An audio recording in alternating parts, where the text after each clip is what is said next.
We'd like to welcome you to BeMoreNews.com, the news before the news, where we uncover the truth. We're here in Franklin Square with the one and only Delegate Melvin Stukes. I almost said City Councilman. That's not all right, too.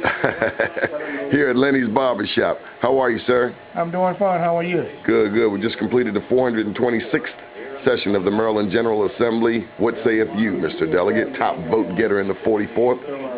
Well, I say it was a tough session because there were some tough times, not just here in Baltimore and the state of Maryland, but across the nation. But we did what the law said we have to do, and that is to come out of there with a balanced budget, and our city is not in the type of harm that we thought it was going to be in based on some of the earlier projections for cuts that did not occur, and a lot of that is due, in fact, to the stimulus package that came from Washington, D.C.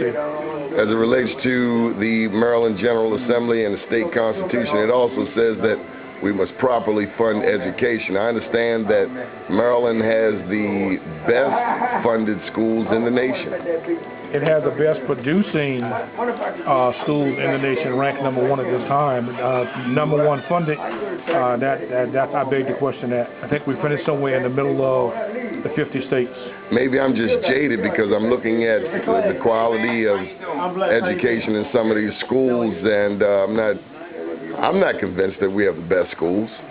Well, in Baltimore City, that's no big question on that. We have some schools in Baltimore that actually is the number one school in the state because people come outside of the city of Baltimore into these particular schools. But there are schools where the parents and the community is involved.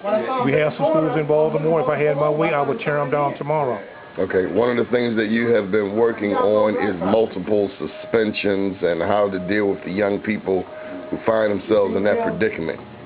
That's true. I successfully had a bill introduced that was winding up being turned into a task force to look into it because it is a multi-complex issue, and the report is final. The recommendations, some very strong recommendations, needed recommendations, and the lack about what to do. And now we have to find the funding. It's a tremendous study, and I encourage anyone to try to get a copy of it so that they can see it, so that we can deal with the approximately 250,000 of suspensions per year. How did this get on your radar screen? I mean, there are tons of issues. The General Assembly deals with some 2,600 plus bills. How did this become so high on your radar screen? Because my number one issue is education. I believe that every single solitary thing that we do is predicated on the quality of education that one receives. I don't care what field you're in. Teachers help to create presidents and CEOs and reporters and things along that line. It's not the other way around. So everything that you do in life is predicated on your ability to articulate, assimilate, and take information and use it to the very best of the skills and talent that God bless you with. On this planet, we still call that education. Okay. What else did you work on during the session? Well, I worked on also a commemorative piece, not anything super major, but it means a lot to a whole lot of ball players from the Negro Baseball League. So they now have an official commemorative day. They have never been recognized by the state in any capacity. And now the second Saturday, matter of fact, next Saturday, will be the first Negro Baseball League commemorative day here in the state of Maryland. Is that May the 9th? May the 9th. So whatever the second Saturday of May is, that has been now designated as Negro Baseball League Commemorative Day in the state of Maryland. Okay, what else? Okay, worked on a little small bill. I didn't work on a whole lot of bills this year because I wanted to concentrate on education issues, support issues that were out there, and realizing that the economy, not too many bills that were going to require revenue funding sources we're going to get anyway.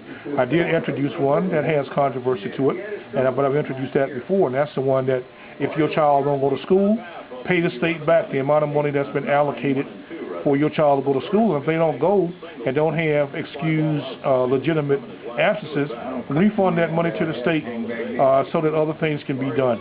Now, that has controversy, and I understand that.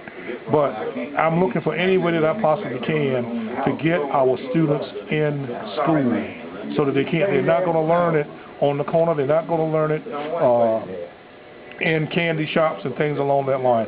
They got to be in school, and we got too many absentee and unexcused absence, and a lot of this information came from studying suspensions and the lack of student support services that's needed that we don't have because of the lack of funding sources, the lack of human resources, and so forth, to give a full wraparound services to some needs that are detected through, be it psychologists or the like, to help students that need help. If we don't help them now, they wind up 99 times out of 100 into the prison system. I'm tired of seeing young black boys and girls are growing faster than boys, winding up in the penal system, and a lot of that is due to a lack of services needed at a very early age. Good deal. Thank you for your time, Delegate Melvin Stukes, Maryland General Assembly here in the 44th State Legislative District. Keep watching BeMoreNews.com, the news before the news, where we uncover the truth.